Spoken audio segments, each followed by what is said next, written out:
है, ये साउंड बेजान है, ये कुर्सियां बेजान है, ये पाइप, ये खंबे, ये पेड़, ये पौधे, ये शजरो हजर, ये दरख्तो समर, ये सारी चीजें अल्लाह ने बेजान पैदा फरमाई। मगर कुछ ऐसी चीजें इस दुनिया में पाई जाती हैं, कुछ ऐसे मखलूकात भी इस दुनिया में मौजूद हैं जिन्हें अल्लाह ने हयात की नेमत अता की है, जिन्हें अल्लाह ने जिंदगी का तमगा बख्शा है, जिन्हें अल्लाह ने इस दुनिया में जान वाला बना के पैदा फरमाया है। इसीलिए अल्लाह की तमाम मखलूक दो हिस्सों में तकसीम हो गई।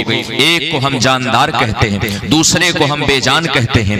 हज़रात, जानदार मखलूक में इंसान आता है, जानदार मखलूक में जानवर आते हैं, जानदार मखलूक में वहूशो तयूर आते हैं, जानदार मखलूक में चरिंदो परिंद आते हैं, जानदार मखलूक में और दीगर तमाम मखलूकात आती हैं। फिर जानदार मखलूकात को अल्लाह ने दो हिस्सों में तकसीम फरमा दिया।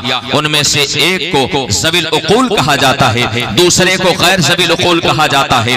आप जरा गौर करें, उसको आसान लफ्जों में यूं समझ लें कि जानदार मखलूकात ये दो तरह की है। एक वो है जिसे अल्लाह ने अक्ल की नेमत अता फरमाई, उसे साहिब अक्ल कहा जाता है। दूसरी वो है जिसे अल्लाह ने अक्ल की नेमत से महरूम रखा, जिसे गैर आकिल कहा जाता है।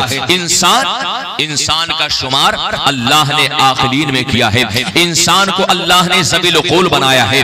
अल्लाह इंसान के मुकाबले में आप जानवरों को ले लीजिए, फर्ज करें एक गधा है, एक तरफ इंसान है, दूसरी तरफ गधा खड़ा है। इंसान को अल्लाह ने फिक्र और तदब्बुर अता किया है, इंसान को अल्लाह ने शुऊर और तफक्कुर अता किया है, इंसान को अल्लाह ने तरह तरह की ताकतें अता फरमाई है, इंसान को अल्लाह ने तरह तरह की लियाकतें अता फरमाई है, इंसान को अल्लाह ने तरह तरह की सलाहियतों से सरफराज किया है। आप थोड़ी देर के लिए इंसान और जानवर का मुआजना करें तो आपको इस बात का एहसास होगा कि इंसान को अल्लाह ने अलग तरह की मखलूक बनाया है। जरा आप गौर तो करें, वो कौन सी खूबी है, वो कौन सी शय है जो इंसान को इंसानियत का ताज पहनाती है, वो कौन सी लियाकत है जिसने इंसान के सर पर लक़द कर्रमना बनी आदम का ताजे ज़र्री सजाया। आखिर वो कौन सी शय है जिसने इंसान को लक़द खलक़नल इंसान फी अहसनि तक़वीम की तमग़े एज़ाज़ से नवाजा है। आखिर वो कौन सा जौहरे काबिल है जिसने इंसान को हवाओं में उड़ना सिखाया। आखिर वो कौन सी शय है जिसने इंसान को यह काबिलियत बख्शी कि वो पहाड़ जैसे हवाई जहाज को आसमान की फदाओं में उड़ाता है। आखिर वो कौन सी सलाहियत है जो इंसान को ये इम्तियाज अता करती है कि वो लोहे की दो छोटी छोटी पटरियों पर पहाड़ जैसे ट्रेन को तोड़ा देता है। आखिर आप और तो करें, इंसान और जानवर में फर्क क्या है? आखिर इंसान को इंसान बनाने वाला, जानवर को गैर आकिल बनाने वाला वो कौन सा जौहर है, वो कौन सी शय है? आप थोड़ी देर के लिए अगर तफक्कुर और तदब्बुर में डूब करके, अगर गौर और शऊर का दामन थाम करके आप अगर एहसास करेंगे तो आपको इस बात का जवाब अल्लाह के कलाम से मिलेगा, कुरान करीम से मिलेगा, अल्लाह के मुकद्दस कलाम से मिलेगा। कुरान से पूछो कि इंसान को इंसान बनाने वाला और जानवर को जानवर बनाने वाला वो कौन सा जौहर है, वो कौन सा उन्सुर असली है? हज़रात, कुरान ये कहता है कुल हल यस्तविल लदीना यअलमून वल्लदीना ला यअलमून। अगर फर्क है इंसान और जानवर में तो पैरों का फर्क नहीं है, आंखों का फर्क नहीं है, हाथ का फर्क नहीं है, लहू का फर्क नहीं है, जिस्मानियात का फर्क नहीं है, कुव्वते समात और कुव्वते शुरुआई का फर्क नहीं है। इंसान और जानवर में अगर फर्क है तो सिर्फ इस बात का फर्क है, इंसान को अल्लाह ने इल्म की दौलत अता फरमाई है और जानवर को अल्लाह ने इल्म की दौलत से महरूम रखा। नारे तकबीर, नारे रिसालत।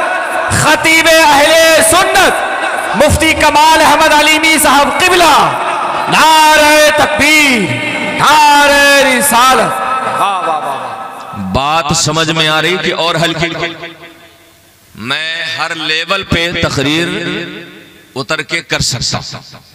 आप अगर देहाती अंदाज में समझे तो मैं आपकी भाषा तो नहीं समझता कि मैं आपकी भाषा में कर पाऊंगा, मगर अपने बलरामपुर गोंडा की भाषा में जरूर करूंगा। और अगर अरबी में भी तकरीर आप समझ रहे हो तो अरबी में भी थोड़ी देर तकरीर हो सकती है। किसी भी ज़बान में अल्लाह ताला ने असातिज़ा की इनायतों से इस लायक बनाया है कि किसी भी तरह की महफिल में थोड़ी देर गुफ्तगू तो करिए। बात मेरी समझ में आ रही है? है ना, आंख बंद करके तकरीर करना है मेरी फितरत नहीं।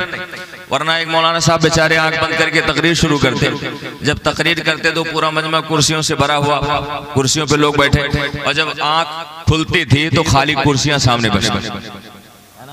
तो अपना ये मजाज नहीं, अल्हम्दुलिल्लाह दरसगाह में पढ़ाने वाले इंसान है, सामने बैठने वाले तलबा जब तक सर ना हिला दें कि हाँ सबक का ये जुमला समझ में आ गया, तब तक आगे सबक नहीं बढ़ना, है ना। तो सबक आपके समझ में आ गया।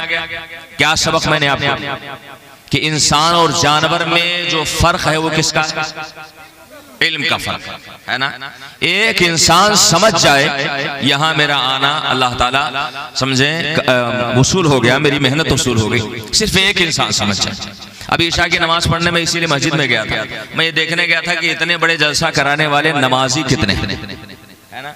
ईशा की नमाज जाकर के मैंने देखा तो मुश्किल से 6-7 लोग रहे होंगे जमात में।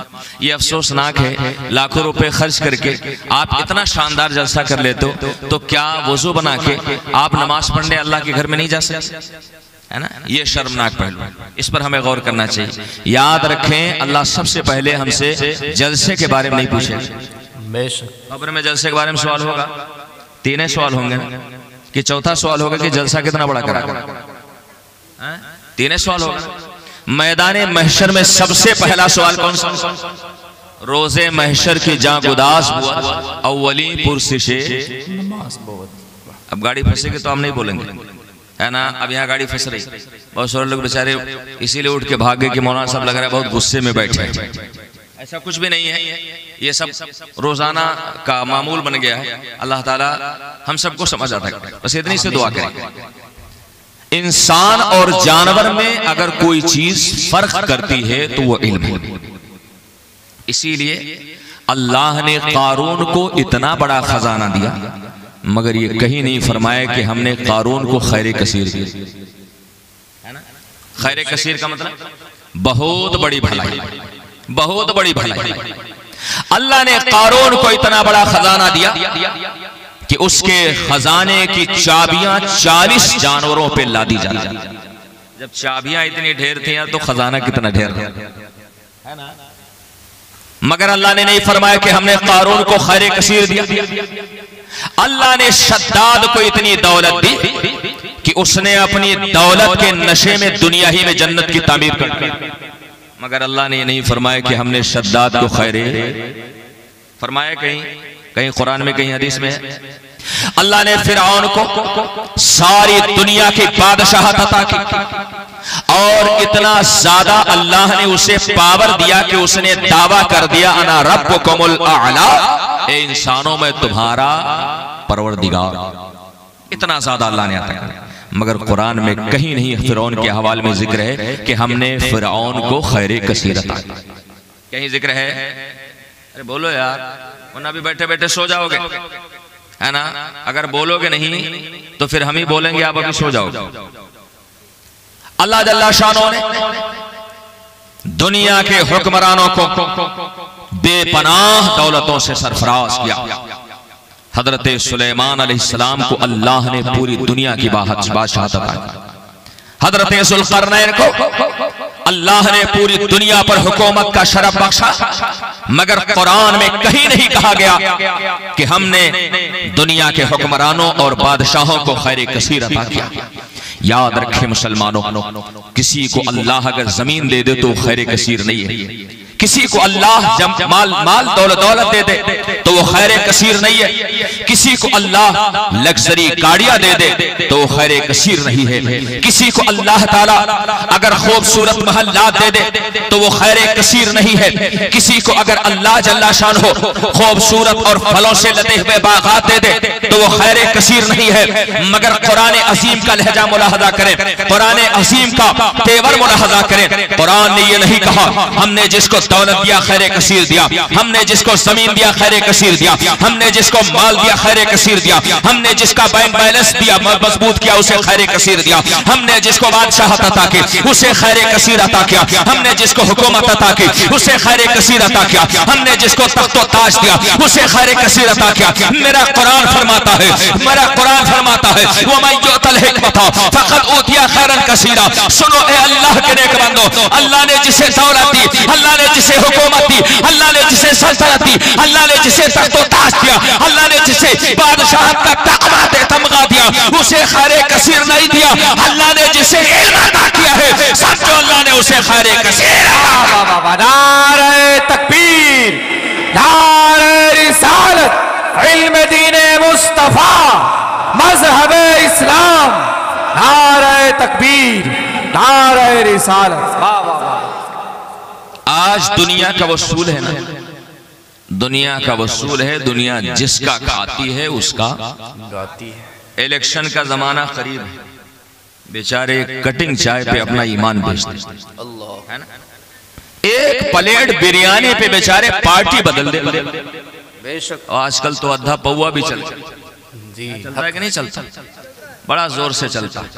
याद रखें, जिन लबों ने और जिन होठों ने शराब की एक घूंट एक कतरा पिया होगा, कयामत के दिन मुस्तफा करीम के दस्ते करम से जामे कौसर पीने से वो होठ महरूम रहे। इस चीज को आप अपने दिल में नोट कर लें। आज शराब के जाम छलकाने वाले कल मैदाने महशर में प्यासे तड़पेंगे और दस्ते मुस्तफा से उन्हें हौजे कौसर का एक कतरा नसीब नहीं होगा। अल्लाह ताला हमें उन लोगों में ना करे।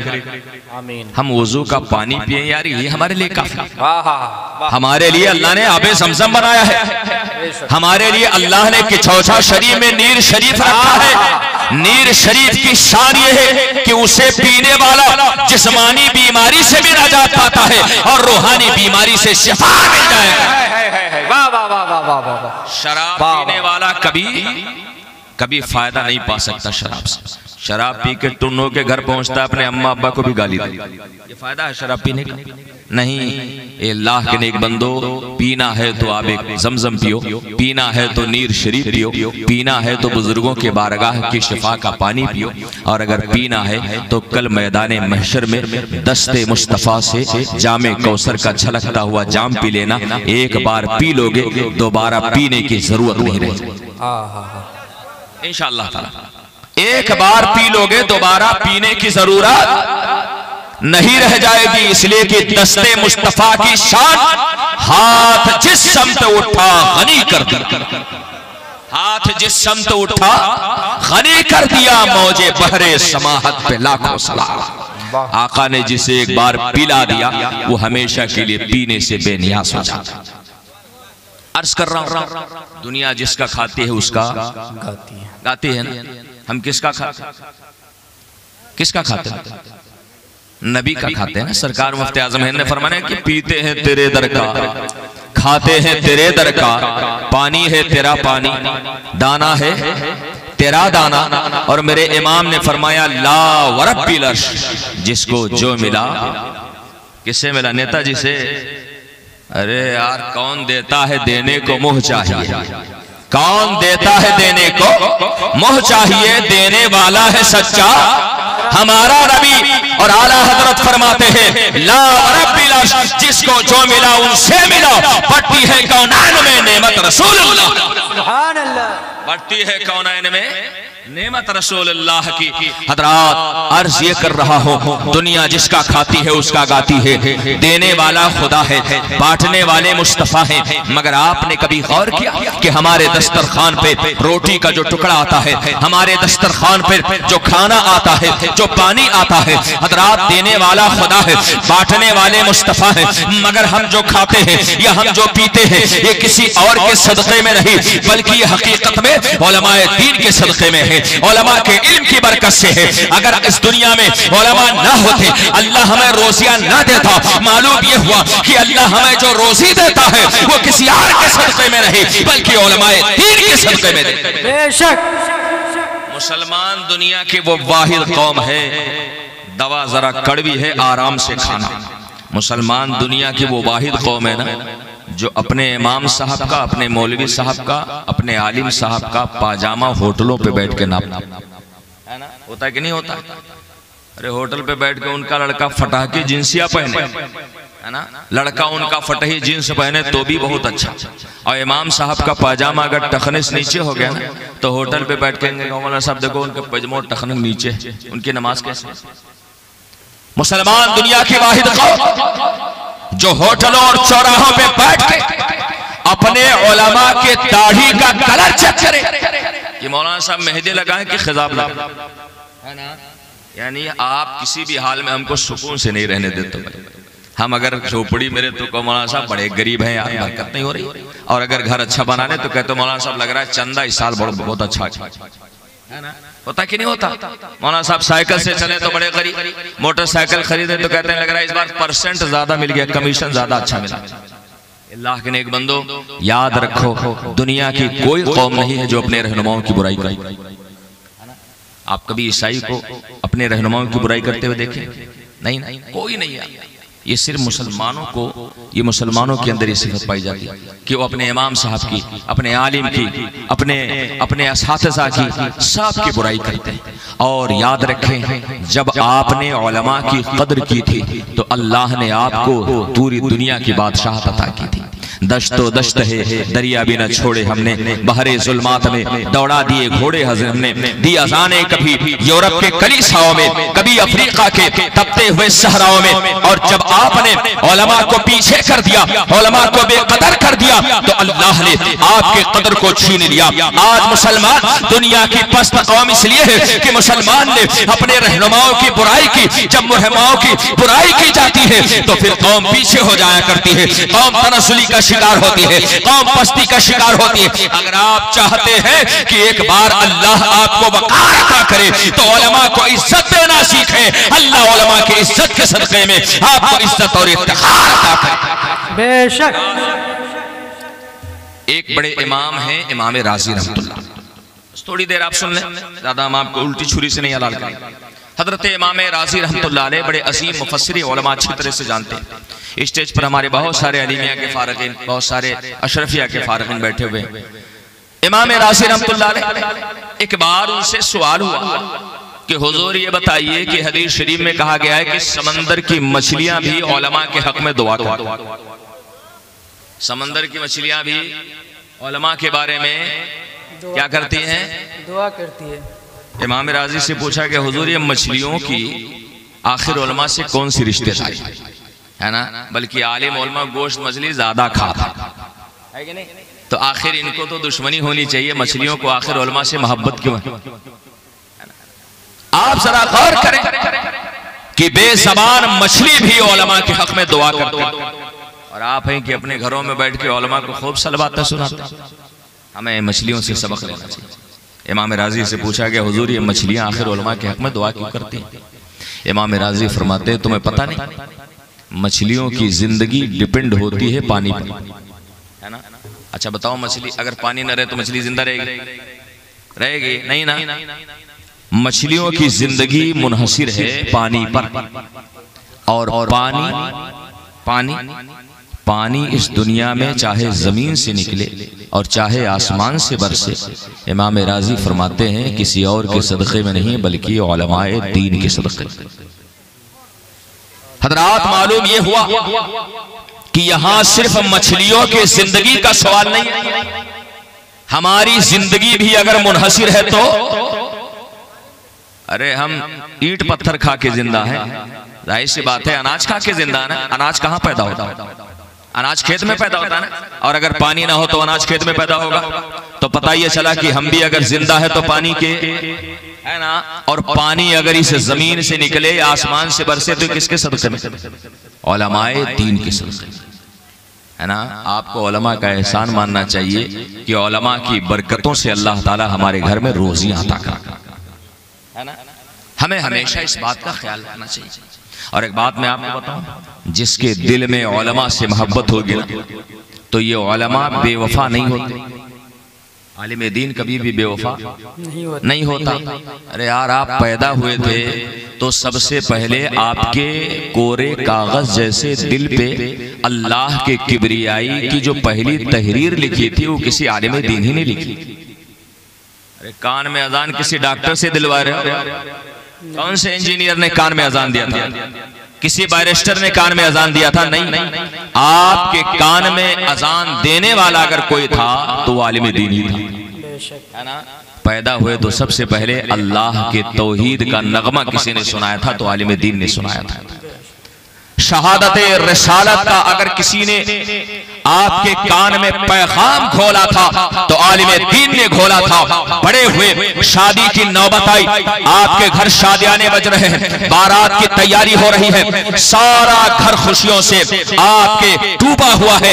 निकाह की घड़ी आई, डॉक्टर साहब बैठे हुए, इंजीनियर साहब बैठे हुए, बैरिस्टर साहब बैठे हुए हैं, लॉयर साहब बैठे हुए हैं, विधायक जी बैठे हुए हैं, सांसद जी बैठे हुए हैं, प्रधान जी बैठे हुए हैं। बात निकाह पढ़ाने की आई। हजरात, निकाह पढ़ाने वाला कोई प्रधान नहीं होता, कोई मुखिया नहीं होता, कोई सांसद नहीं होता, कोई विधायक नहीं होता, कोई डॉक्टर नहीं होता, कोई इंजीनियर नहीं होता, कोई मंत्री नहीं होता, कोई दुनियावी मनसबदार नहीं होता। निकाह पढ़ाने वाला अगर कोई होता है तो आलिम दीन हुआ करता। बेशक। और जब इस दुनिया से इंतकाल करने लगे, सांसें उखड़ रही है, नफ्स गिरफ्तार धीमी पड़ रही है, सांसों की डोर टूट रही है, दिल की धड़कनें बेतरतीब हो रही है, चेहरे पे मौत के आसार साबित हो रहे हैं, आपका जिस्म अकड़ता जा रहा है, मौत के सकरात की शिद्दतों में मुब्तला है।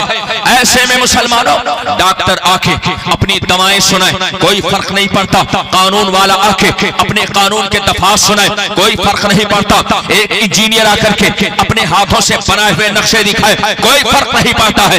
मगर वही बेटा आपका जिसको आपने हाफिज़ कुरान बनाया, जिसको आपने आलिम दीन बनाया, सिरहाने खड़ा हो जाएगा और खड़े होकर के सूरह यासीन की तिलावत करता जाएगा। अल्लाह जल्ला शानहू आपको मौत के सकरात से निजात देता जाएगा। नारे तकबीर, नारे तकबीर, नारे रिसालत, नारे रिसालत, मसलके आला हजरत, मसलके आला हजरत मुफ्ती मोहम्मद कमाल अहमद अलीमी साहब क़िबला। नारे तकबीर, नारे रिसालत।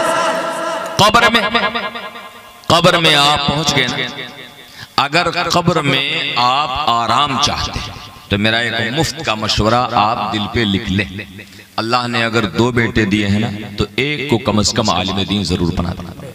ये मदरसा अशरफिया तालीमुल कुरान हजरतुल अल्लाम जामिअ माक़ूल व मनक़ूल हजरत अल्लामा आरिफ हुसैन नूरी साहब क़िबला के ज़ेर इंतजाम जो चल रहा है, आप अपने औलादों में से एक को कम से कम आलिम दीन जरूर बनाएं, चाहे वो लड़का हो और चाहे लड़की।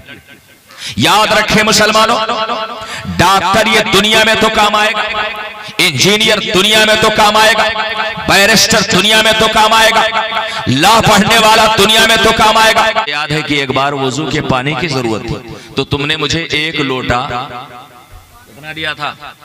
1 लोटा पानी दिया। कहा हाँ याद है। कहने लगा हुजूर अब कौने दिन काम आएगा। अल्लाह ने मेरे जहन्नमी होने का फैसला किया। अल्लाह की बारगाह से जजमेंट हुआ मैं जहन्नम में जाऊं, मगर मैंने आपको 1 लोटा पानी दिया था।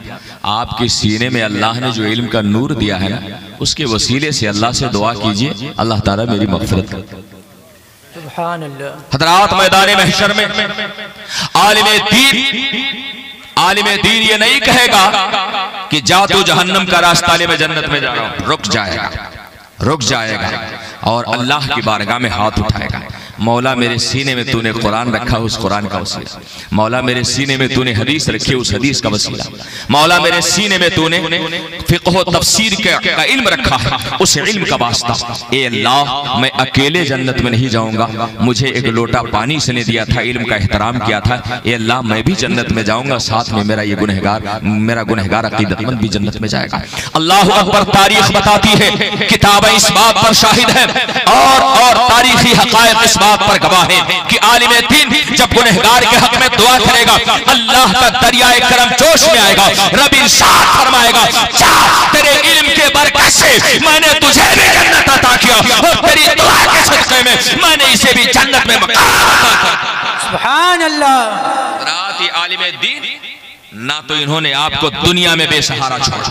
जब इंतकाल कर रहे थे, कुरान खानी करने कोई डॉक्टर नहीं आया था, कुरान खानी करने वाले ये उलमाए दीन ही थे। जब कब्र में आपका जनाजा पढ़ के रखा गया तो घर वाले तो बेचारे आपके लाश को नहलाने के लिए भी तैयार। आलिम दीन ने आपके लाश को नहलाया, आलिम दीन ने आपको कफन पहनाया, आलिम दीन ने आपको कब्र में उतारा। और जब सब लोग छोड़ के जा रहे थे ना, तो आलिम दीन ही ने खड़े होकर आपके कब्र पर आखिरी अज़ान दी थी। ये उलमा का एहसान माने और ये मदरसे जो है ना, इनको मजबूत से मजबूत बनाए, ताकि हमारी नमाज़े जनाजा पढ़ाने वाले अफराद इन मदरसों से तैयार होते हैं। बेशक हमारे बच्चों के कान में अजान देने वाले लोग इन मदरसों से पैदा होते रहे। अगर ये मदरसे टूट गए तो याद रखें, मुस्तकबिल में ऐसा दिन आएगा कि हमारे नमाज़े जनाजा पढ़ाने वाला कोई नहीं मिलेगा। जिस तरह से आज शादियों में गवाह बनने के लिए दाढ़ी वाले नहीं मिलते हैं, इसी तरह से एक दिन आएगा कि अगर ये मदरसे टूट गए, ये मदरसे कमजोर हो गए, ये मदरसे अगर अपने अपने वजूद को गवा बैठे, तो हमारे गांव में कोई मुअज्जिन तलाशने से नहीं मिलेगा, कोई इमाम तलाशने से नहीं मिलेगा। हमारी नमाज़े जनाजा कौन पढ़ाएगा? हमारे कान में पैदा होने के बाद अज़ान कौन देगा? हमारी शादी में निकाह कौन पढ़ाएगा? हज़रात, अगर आप चाहते हो दीन का निज़ाम चलता रहे तो इन मदरसों का ताउन करो, ताकि ये मदरसे चलते रहे, साथ में दीन का निज़ाम चलता। बेशक, सुभान अल्लाह, सुभान अल्लाह। बहुत ज्यादा वक्त हो गया, बस एक बात मैं आपको सुना दूं। मखदूम अशरफ का नाम सुना है कि चौचा वाले मखदूम बाबा है ना? मखदूम पाक का नाम सुना है ना? गए नहीं भले ही, मगर सुने होंगे ना। इतनी बड़ी बारगाह है, अल्लाह का फजल है, मैं वहां से 60 या 65 किलोमीटर की दूरी पे हूँ। वो जो बारगाह है चौथा शरीफ, वहां से दारुल उलूम में जमदशाही बड़ी 1 से सवा घंटे की मसावत है। जब भी दिल में शौक होता है, पहुंच जाते हैं, नीर शरीफ से वुजू बनाते हैं और नीर शरीफ से वुजू बना करके पानी पी लेते हैं। अल्लाह ताला जिस्म की बैटरी को चार्ज कर देते हैं। मखदूम पाक के दर पे मैंने देखा कि अक्सर वो लोग भी जाते हैं जो हमको मुशरिक और बिदाती कहते हैं और कहते हैं कब्र पुजवा है। अल्लाह के नेक बंदो, जब भूत प्रेत दबाता है ना, तो वो लोग भी चेहरा छुपा के पहुंचते कहते हैं मौला साहब बताओ ना बिरादरी वाले बाइकाट कर देंगे, है ना? वो लोग भी पहुंचते, जमदशाही में बहुत सारे लोग हैं, वो लोग भी पहुंचते हैं। मखदूम पाक का दर वो दर है कि जब उन्होंने दुनियावी बादशाहत को छोड़ा तो अल्लाह ने उन्हें दीन की बादशाहत का ताज अता करा। बेशक, सुभान अल्लाह। वो दर है मखदूम पाक का। मखदूम पाक के लताइफ का, उनके उन मलफूजात का मजमुआ है लताइफ अशरफी। अल्लाह का फजल है, मुझे एजाज हासिल है कि 750 सफ़ात पर मुश्तमिल फारसी की बड़ी साइज की किताब है। फारसी जबान में मखदूम पाक ने उसे लिखवाया था। अल्लाह का शुक्र है कि तकरीबन 60 लताइफ में से 52 से 53 और 54 लताइफ का तर्जमा मुझे करने का अल्लाह ने एजाज अता फरमाया और तौफीक अता फरमाई। नारे तकबीर, दुआ कर दें अल्लाह नारे तकबीर, नारे रिसालत, नारे रिसालत, उलमा इस्लाम, उलमा इस्लाम, फैजाने इल्म, नारे तकबीर, नारे रिसालत। हज़रात, लताइफ़े अशरफी 60 लतीफ़ों पर मुश्तमिल। मैंने उसमें एक जगह एक बड़ा खूबसूरत वाक़या एहतराम इल्म का पढ़ा। एहतराम इल्म से अल्लाह ताला कितना बड़ा इनाम अता करता है। हज़रत मखदूम पाक फरमाते हैं कि तुराब नाम का एक गैर मुस्लिम रहता था किसी इलाके में। वो रास्ते से गुजर रहा था। एक तालिब इल्म चबूतरे पर बैठ करके अपने कलम से कागज पे कुछ लिख रहा था। अचानक कलम उसके हाथ से छूट करके जमीन पे गिरी। हम और आप होते तो गुजर जाते, जाहिर सी बात है, कोई बैठ के लिख रहा हो, उसके हाथ से कलम छूट के तो उठा लेगा ही। मगर अल्लाह जिसको उठाना चाहता है उसके दिल में अल्लाह ताला खैर का इल्का फरमाता है। अल्लाह ताला जिसे नवाजना चाहता है उसको नमाज की तौफीक दे देता है। बंदे आ अल्लाह के घर में दरवाजा खोल दे और सर को झुका ले। जितना तू झुकाता जाएगा उतना तेरा रब तुझे उठाता जाएगा। सुभान अल्लाह। मन तवादा लिल्लाह रफ़अहु अल्लाह। अल्लाह के लिए जो झुकता है अल्लाह ताला उसे, है ना, अल्लाह उसे। इसीलिए जब झगड़ा हुआ करे ना भाई भाई में तो झुक जाएगा, इसलिए कि जब झुकोगे तो अल्लाह ताला आपको झुकाएगा नहीं। जो रब की बारगाह में झुक जाता है हकीकत में वो उठ जाएगा। अल्लाह के लिए हमेशा झुका करो मुसलमानों। मैं आपसे इल्तिजा करूं, उस बंदे ने देखा कलम हाथ से जमीन पे गिर गया। हम और आप होते तो गुजर जाते, मगर अल्लाह ताला उसे नवाजना चाह रहा था। इसीलिए उसके दिल में आया कि लाओ मैं कलम उठा करके इस तालिब इल्म के हाथ में दे दूं। उस तुराब नामी गैर मुस्लिम शख्स ने कलम उठाया और उठा करके उस लड़के के हाथ में, तालिब इल्म के हाथ में दे दिया। आई गई बात गुजर गई। कुछ दिनों बाद उसका इंतकाल हुआ। किसी अल्लाह वाले ने उसे ख्वाब में देखा तो इनका दिमाग चकरा गया। उन्होंने देखा कि वो तो जन्नत के बागों में टहला। कहाँ टहल रहा था? कटिहार जंक्शन पे नहीं, कहाँ टहल रहा था? जन्नत के बागों में टहल रहा था। जब इन्होंने देखा कि वो जन्नत के बागों की सैर कर रहा है, आपने इरशाद फरमाया कि भाई तूने ना दीन का कलमा पढ़ा, तूने ना तो नमाज पढ़ी, तूने ना तो रोजा रखा, तूने ना तो हज किया, तूने ना तो ज़कात दी, तूने ना तो हसनात बजा लाए, तूने ना तो सदका तो खैरात निकाले। अगर आखिर वजह क्या है कि अल्लाह ने तुझे जन्नत अता कर दी? क्या कुदरत का निजाम और कानून बदल गया? अल्लाह का कानून तो यह है कि जो कलमा पढ़ता है अल्लाह उसे जन्नत अता करता है, जो नमाज पढ़ता है अल्लाह उसे जन्नत देता है, जो रोजा रखता है अल्लाह उसे जन्नत देता है, जो हज व ज़कात करता है अल्लाह उसे जन्नत देता है। तूने ना तो कलमा पढ़ा, ना तो नमाज पढ़ी, ना तो रोजा रखा, ना तो हज व ज़कात किया, आखिर वो कौन सा अमल है जिसके बदले में मेरे रब ने तुझे जन्नत में मकाम अता कर दिया? कहने लगा हुजूर आपने वो देखा जो जाहिर में नजर आए, अब वो ना देखा जो मेरे खुदा ने मेरे साथ बातिन में किया। आपने जाहिर तो देख लिया कि मैंने कलमा नहीं पढ़ा, जाहिर में देख लिया कि नमाज नहीं पढ़ा, जाहिर में देख लिया कि हज व ज़कात नहीं किया, मगर हुजूर आपने वो नहीं देखा जो मेरे खुदा ने किया। जब मेरा इंतकाल हो रहा था, मेरी आखिरी घड़ी आई, जान मेरे हल्क में आ गई, अल्लाह ताला ने फरिश्तों को ऑर्डर फरमाया, फरिश्तों इसकी जान निकलने ना देना जब तक ये दीन का कलमा ना पढ़े, जब तक ये दीन का कलमा ना पढ़ ले। फरिश्तों ने कहा हुजूर ये आखिरी घड़ी है, इसको दीन का कलमा क्यों पढ़ाया जा रहा है?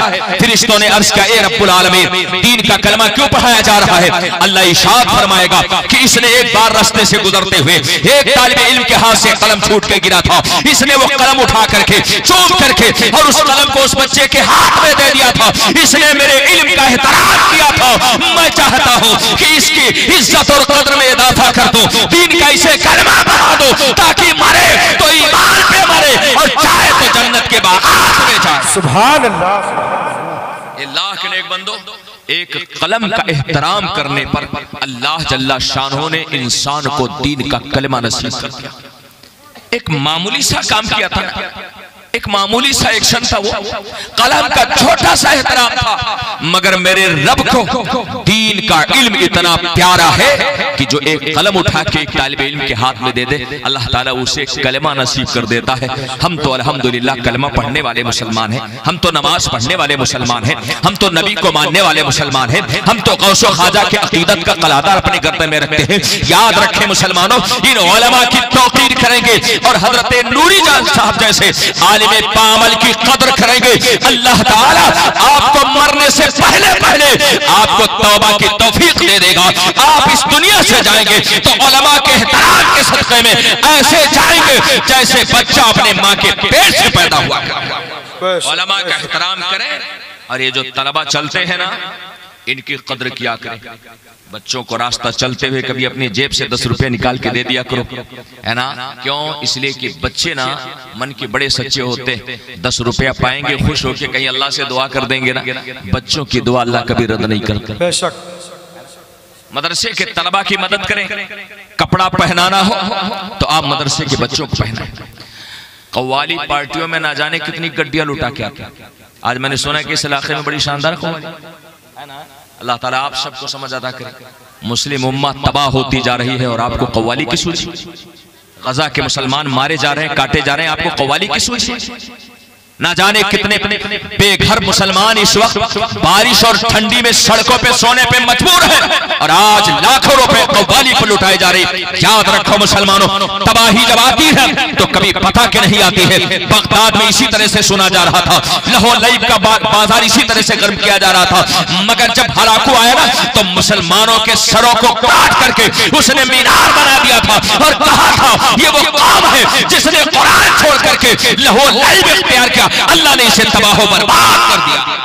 आज समझ जाओ मुसलमानों, आज तौबा कर लो कव्वालियों से, लाहौर लईब से, नाच और गाने से, और आओ अल्लाह के घर की तरफ आओ मदरसों में आओ। इन मदरसों को मजबूत करो, इन इदारों को मजबूत करो। ये दीन के किले हैं, जब तक ये सलामत रहेंगे हमारे घर महफूज रहेंगे, जब तक ये सलामत रहेंगे हमारी शरीयत महफूज रहेगी। और जिस दिन दीन के ये किले ढह गए, याद रखे हमारे घर को कोई बचा नहीं सकता है, हमारे घर को कोई हिफाजत नहीं कर सकता है। ये मदरसे मौजूद रहेंगे, हमारा घर आबाद रहेगा जाएगा। और मदरसे जिस दिन खत्म हो गए उस दिन याद रखें हमारे घर को भी तबाही से कोई बचा नहीं सकता। अल्लाह करीम हमें खैर की तौफीक अता फरमाए। और मैं आप सबसे इल्तिजा करूंगा कि आप इल्म की कदर करें, उलमा की कदर करें, और कभी पीठ पीछे उलमा पे आप तानो तशनी ना किया करें। बुजुर्गों ने फरमाया है कि जो उलमा पर सब वो शत्म करता है और पीठ पीछे जो उलमा की तौहीन करता है, अल्लाह न करे कि उसे उसका खात्मा कुफ्र पर हो और वो खात्मा बिल खैर की सआदत से महरूम रह जाए। कभी ना किया करें, कभी ना करें। कोई बात दिल में रहे ना, आकर के आलिम दीन से पूछ लिया, आकर के आलिम दीन से पूछ लिया करें। याद रखें ये उलमा ना, अल्लाह ने इतनी बरकत इनके हाथों में रखी है। अब जब ये चलते हैं ना, ये चलते हैं तो बज़ाहिर जमीन पे चलते हैं ना, मगर हदीस शरीफ कहती है कि जब ये चलते हैं तो फरिश्तों की नूरानी परों पे चलते हैं। दुनिया का कोई भी इंसान आ जाए, कितना अरबपति खरबपति हो, वो महंगे कालीन पे तो चल सकता है, फरिश्तों के परों पे चलने का एहसास अगर किसी को हासिल है तो इन उलमा को हासिल है। समंदर की मछलियां किसके हक में दुआ करती हैं? आसमान में चरिंदो परिंद किसके हक में दुआ करते हैं? और मैं आपको बताऊं मुसलमानों, आलिम दीन के कदम इतने बाबरकत होते हैं ना, जिस आबादी से गुजर जाएं अल्लाह ताला उस आबादी के कब्रिस्तान से 40 दिन के लिए अजाब को हटा लिया गया। और जब अल्लाह एक बार अजाब हटा लेता है तो दोबारा अजाब नहीं देता है। ये उलमा है। अल्लाह ताला आप सबको खैर की तौफीक अता करे और इस महफिल खैर को अल्लाह ताला कबूल फरमाए। तालीम कुरान और इस्लाह मुआशरा। कुरान की तालीम क्या है?